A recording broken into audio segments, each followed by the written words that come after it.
В новините ще кажат, десетки се събраха. В момента във Варна има 10 000 човека.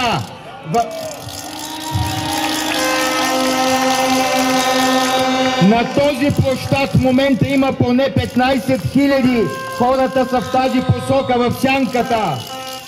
Това е огромна цифра.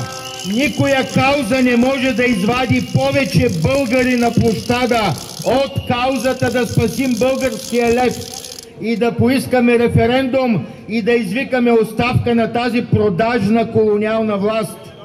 Оставка! Оставка! Оставка! Оставка! Оставка! Оставка!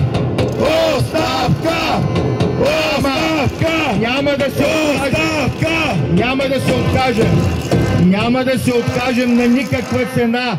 Продължаваме с блокади! Следващата седмица ще блокираме внезапно и не очакваме ключови точки по граници, по пътища.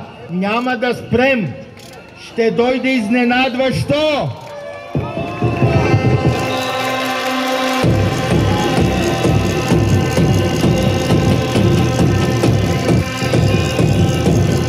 Ще отидем